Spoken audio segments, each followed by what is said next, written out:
Tzu Chi's charitable deeds have spanned globally, and in 14 different countries alone, one can witness the creation of Da'ai homes.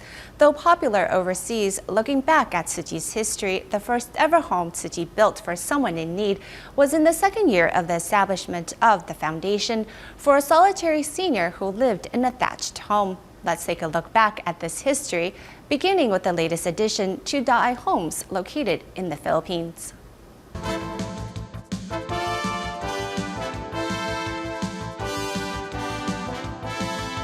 Looking down from the sky, the over 200 white homes look like matchboxes, neatly lined up in rows. This is the Da'ai village located in Palo, Tacloban of the Philippines. When we visited them and saw their living conditions, we saw that most high-end survivors were still living in shelters. We knew what they needed the most was a place to call their own. Our most important goal in providing homes for disaster survivors is to give them a place to settle down. We don't want them to worry, especially about having a safe shelter to call home. Those who live here all survived the 2013 Typhoon Haiyan. After moving in February of 2015, they finally have a safe place to call their own. Each unit consists of 2 spacious rooms and plenty of sunlight. Some family even had enough space to open up a small home business. This side is for my mother-in-law and her husband. The other side lives my mother-in-law's other 2 children. They're able to take the money they were going to spend on rebuilding and use it on something else, such as opening a business or paying for their children's tuition. This greatly contributes to the sustainable development of these victims. Living here, residents also don't have to worry about finding a job in a new environment, as the Philippines Tzu Chi chapter has set up vocational training courses such as sewing, baking, and cooking to assist them.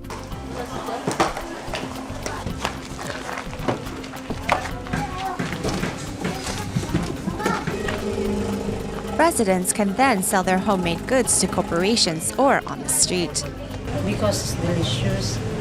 This gives me a chance to earn money by selling the products that I learned how to make. I quite like it. The lunches are quite delicious. I try to live a green life. It's very healthy. Built to shelter disaster victims, Tzu Chi's Da'ai villages didn't start in the Philippines actually. In the early days, Tzu Chi Foundation had built homes in Taiwan for those in need, but they were referred to as Tzu Chi homes. In these historic black and white photos taken in November of 1967, Master Zhenyan is seen holding a hoe at the first ever groundbreaking ceremony of the first Tzu Chi home. Built on a plot of donated sugarcane fields, only 2 Tzu Chi commissioners were there to witness the event. The charity was just barely 2 years old then, while the master and her disciples still lived in Xinchen Township's Puming Temple.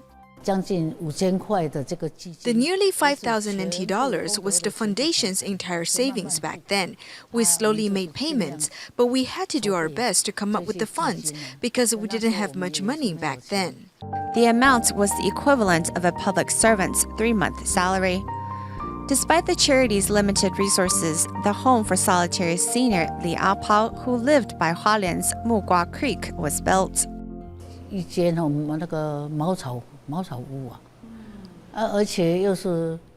He lived in a straw home, and when cooking with the wood burner, the walls would easily catch on fire if the wind blew too hard.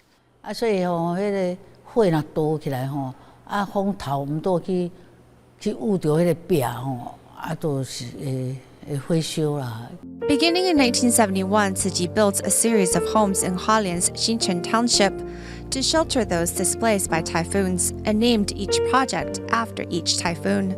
However, due to urban renewal and rezoning, only the Jiali and Kangle homes still remain today.